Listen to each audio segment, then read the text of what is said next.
사도신경 하심으로 2021년도 10월 13일 수요일 온라인 아침 기도회 하나님께 올려드리겠습니다. 전능하사 천지를 만드신 하나님 아버지를 내가 믿사오며 그 외아들 우리 주 예수 그리스도를 믿사오니 이는 성령으로 잉태하사 동정녀 마리아에게 나시고 본디오 빌라도에게 고난을 받으사 십자가에 못 박혀 죽으시고 장사한 지 사흘 만에 죽은 자 가운데서 다시 살아나시며 하늘에 오르사 전능하신 하나님 우편에 앉아 계시다가 저리로서 산자와 죽은 자를 심판하러 오시리라. 성령을 믿사오며 거룩한 공예와 성도가 서로 교통하는 것과 죄를 사하여 주시는 것과 몸이 다시 사는 것과 영원히 사는 것을 믿사옵나이다. 아멘. 찬송가 322장 찬송하시겠습니다.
하나님 아버지 감사합니다. 오늘도 새날을 저희들이 허락하시고 오늘도 주님께서 말씀을 통해서 부어주시는 은혜 가운데 살게 하려고 저희들 불러주심을 감사합니다. 주님 부르심에 주 앞에 엎드렸사오니 하나님 오늘도 말씀을 통해서 선한 길로 인도해 주시어서 저희를 좌로나 오르나 흔들리지 아니하고 주님의 인도하시는 길로만 순종하며 나갈 때 주님께서 예비하신 하늘의 놀라운 복을 누리며 사는 복된 하루가 되게 하여 주옵소서. 감사드리오며 우리 주 예수 그리스도의 이름으로 기도드리옵나이다. 아멘. 이 아침에 하나님이 주시는 말씀은 신약성경 갈라디아서 4장 1절부터 11절까지 말씀 보도록 하겠습니다. 자, 화면을 보시면서 1절부터 함께 합독하시겠습니다. 내가 또 말하노니 유업을 이을 자가 모든 것의 주인이나 어렸을 동안에는 종과 다름이 없어서 그 아버지가 정한 때까지 후견인과 청지기 아래에 있나니 이와 같이 우리도 어렸을 때에 이 세상의 초등학문 아래에 있어서 종노릇하였더니 때가 참에 하나님이 그 아들을 보내사 여자에게서 나게 하시고 율법 아래에 나게 하신 것은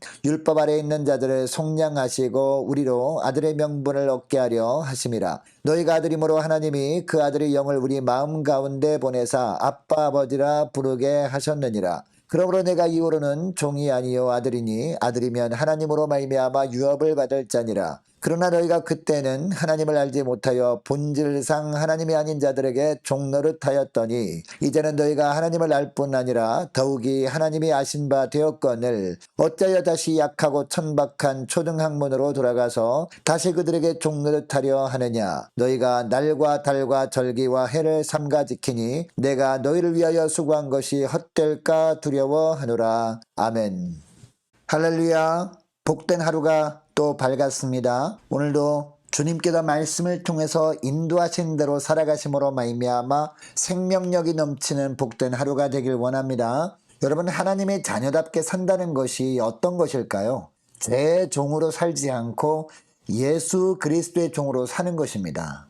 그리고 말씀을 통해 죄악이 드러날 때마다 죄책감에 시달리기보다 예수님의 은혜 아래 나아가는 것입니다. 여러분, 바울은 어려서부터 부유한 환경에서 자랐잖아요. 로마 시민권을 돈을 주고 살 정도로 부자였습니다. 명성 있는 유대인 가문 출신이었습니다. 그래서 어려서부터 율법을 잘 가리키는 가정교사로부터 율법을 배우거든요. 그리고 유대인으로서 어떻게 살아야 하고 어떻게 행동해야 하는지도 배웠습니다. 이 가정교사를 당시에 초등교사라고 불렀습니다. 자, 그러니까 바울은 이 초등교사에게 배우는 동안에는요, 이 교사의 종이 되어서 배운 겁니다. 그런데 이런 배움은 영원한 것이 아니었습니다. 이 초등교사가 보고 어느 정도 훌륭한 유대인으로 자랐다고 생각되었을 때 그때부터는요, 지위가 달라졌습니다. 초등교사의 종이 아니라 아버지의 유업을 이을 아들의 지위로 회복되었던 겁니다. 여러분, 바울은 자신이 어렸을 때부터 이런 경험을 했던 것을 떠올리면서 이 편지를 쓰고 있는 겁니다.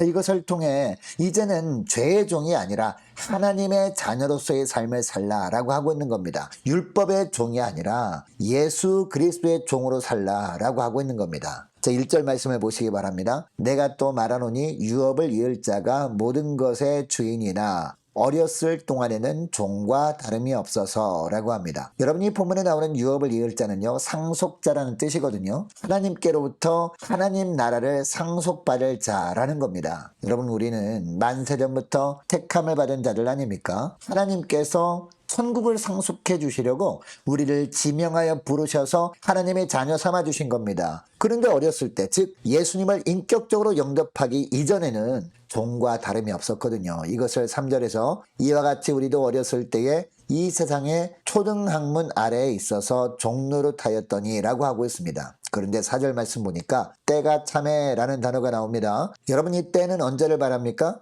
율법의 종노릇하던 삶을 청산해야 할 때를 말합니다. 율법의 종노릇을 하던 삶을 청산하게 하시려고 여러분, 하나님이 하신 일이 무엇일까요? 예수님의 출생과 삶입니다. 4절 5절 말씀을 보니까 때가 참에 하나님이 그 아들을 보내사 여자에게서 나게 하시고, 하나님이 예수님을 태어나게 하셨다는 거죠. 율법 아래에 나게 하신 것은 율법 아래에 있는 자들을 속량하시고 우리로 아들의 명분을 얻게 하려 하심이라 라고 말하고 있습니다. 여러분, 율법 아래에 있는 자들을 속량하시고 라는 말은 무슨 말입니까? 이 속량이라고 하는 것은 대신 갚았다라는 겁니다. 이것을 위해서 예수님께서 오셨다라는 겁니다. 자, 그러니까 예수님이 이 땅에 오셨을 때 하신 일이 무엇이라는 겁니까? 율법을 철저히 지키셨습니다. 이것이 4절에 나오는 율법 아래에 나게 하시고 라는 구절의 뜻이거든요. 여러분, 예수님은 태어나신 지 8일 만에 할례를 받으셨습니다. 왜? 율법에 나왔으니까. 그리고 유대인들이 지키는 절기를 철저하게 지키셨습니다. 이것도 율법에 나온 대로 지키신 겁니다.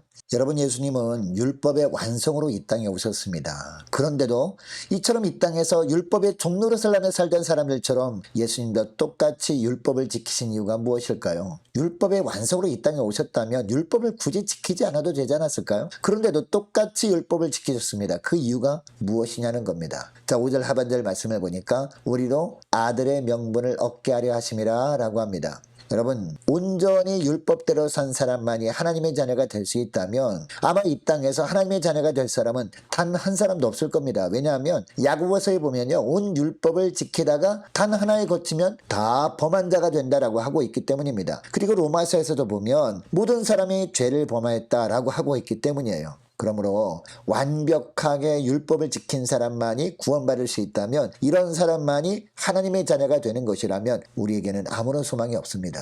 우리는 율법을 다 지킬 수 없기 때문입니다. 그런데 하나님의 때가 찼을 때 예수님이 오셨습니다. 그리고 예수님이 이 땅에 오셔서 율법의 모든 요구를 다 행하셨습니다. 십자가에 죽기까지 그 율법의 말씀에 복종하셨습니다. 그러므로 우리가 하나님의 자녀가 되기 위한 조건을 예수님이 다 이루어 주신 겁니다. 여러분, 그러면 우리가 천국의 상속자가 되기 위한 유일한 조건이 무엇입니까? 우리가 하나님의 자녀가 되기 위한 유일한 조건이 무엇입니까? 율법의 요구를 다 행하신 주님의 은혜 아래 있으면 되는 겁니다. 6절 말씀에도 보니까 이렇게 하면 우리가 어떻게 된다라고 하고 있습니까? 6절 말씀 보시기 바랍니다. 너희가 아들이므로 하나님이 그 아들의 영을 우리 마음 가운데 보내사 아빠 아버지라 부르게 하셨느니라 라고 하고 있습니다. 하나님이 우리에게 그 아들의 영, 즉 성령을 우리 마음에 보내셔서 하나님을 아버지라 부르게 하신다는 겁니다. 비로소 하나님이 우리 아버지가 되어주신다는 겁니다. 비로소 하나님 나라 백성이 된다는 겁니다. 여러분, 그러니까 예수 그리스도를 통해서 이미 구원받은 자라면 다시 옛날처럼 율법의 종노릇하면 안 된다라고 하고 있는 겁니다. 그리스도의 십자가 공로를 헛되게 하는 것이기 때문입니다. 여러분, 그러면 우리가 율법의 종으로 살지 않고 율법의 요구를 다 이루어주신 예수 그리스도의 은혜 아래 더욱 있어야 하는 이유가 무엇일까요? 하나를 양보하면 줄줄이 다 무너져 버리기 때문입니다. 자, 10절 말씀 보시기 바랍니다. 너희가 날과 달과 절기와 해를 삼가 지키니 라고 합니다. 여러분, 여기에 날과 달과 절기와 해는요, 유대인들이 구약시대 때 지켰던 예식들을 의미합니다. 날은 상번제를 말합니다. 그리고 달은 월삭 제사를 말합니다. 그리고 절기는 유대인들이 1년에 3차례 예루살렘에 모여드렸던 절기를 의미합니다. 그리고 해는 1년에 한 번 행했던 대속죄일 제사를 뜻합니다. 여러분, 예수님은 십자가에서 자신이 직접 제물이 되셔서 완전한 제사를 드려주셨잖아요. 이제는 그러니까 더 이상 구약의 예식들을 행할 필요가 없게 된 겁니다. 왜?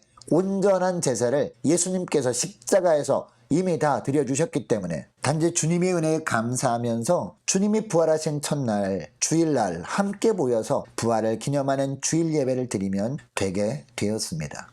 그리고 다른 날들도, 다른 예배도, 다른 공예배 때도 율법을 지키기 위해서 모이는 것이 아니라 함께 모여서 나를 구원하신 주님을 기억하는 겁니다. 그런데 갈라디아 지역에 예수 믿는 것 이외에 할례도 필요하다고 주장하는 거짓 교사들이 있었다고 이야기했잖아요. 그리고 이 거짓 교사들은 할례를 받지 않은 사람들을 보면 율법의 잣대로 정죄를 일삼았거든요. 다른 것은 몰라도 적어도 할례는 구원의 흔적이기 때문에 받아야 한다고 주장을 했단 말이에요. 그 사람들이. 이들이 하도 강하게 주장하니까 구원을 위해서 할례를 받는 사람들이 생겨난 겁니다. 그런데 이처럼 할례를 받으니까 그들이 다음에는 다른 것을 또 요구해요. 할례만 받음으로 끝내버리면 안 된다라는 거죠. 다른 율법 조항들도 다 지켜야 한다는 겁니다. 그러다 보니까 율법의 종이 되어 또 살아가기 시작하는 사람들이 생겨난 겁니다. 이 소식을 듣고 바울은 강한 어조로 율법의 종이 되지 말고 다시 은혜 아래 나오라라고 하고 있는 겁니다.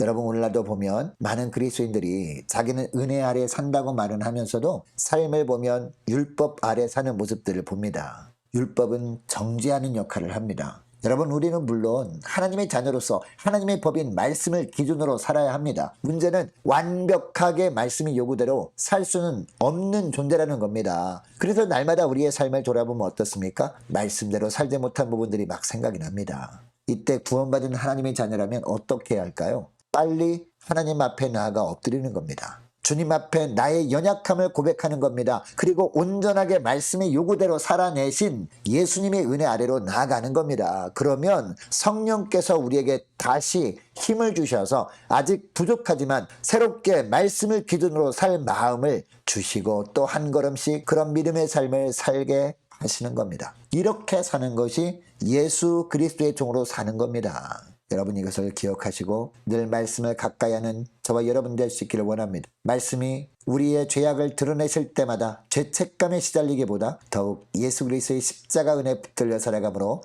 하나님께서 아버지가 되셔서 우리의 삶을 선하게 인도해 주시는 복된 하루가 되시기를 주의 이름으로 축복합니다. 오늘 말씀을 기억하며 이렇게 기도했으면 좋겠습니다. 하나님, 율법 아래 살지 않고 이제는 은혜 아래 살기 원합니다. 말씀을 통해 저희 연약함이 드러날 때마다 죄책감에 시달리기보다 더욱 예수님의 십자가 은혜 아래서 살게 하옵소서. 간절히 기도하기를 원합니다. 자, 오늘 수요 예배 있습니다. 수요 예배를 위해서 함께 기도하기를 원합니다. 더욱 말씀에 바로 서는 교회 되게 하옵소서. 많은 환우들 있습니다. 환우들 위해서 기도해 주시기 바라고, 수능을 앞둔 우리 고3 수험생들, 그리고 취업을 앞둔 우리 자녀들 위해서 자, 우리 함께 기도하기를 원합니다. 또 선교사님들을 위해서 우리 함께 기도하기를 원하고, 나라 민족을 위해서, 교회의 앞날을 위해서 저와 여러분이 가지고 나온 기도 제목을 놓고 자, 우리 함께 기도하기를 원합니다. 기도하겠습니다.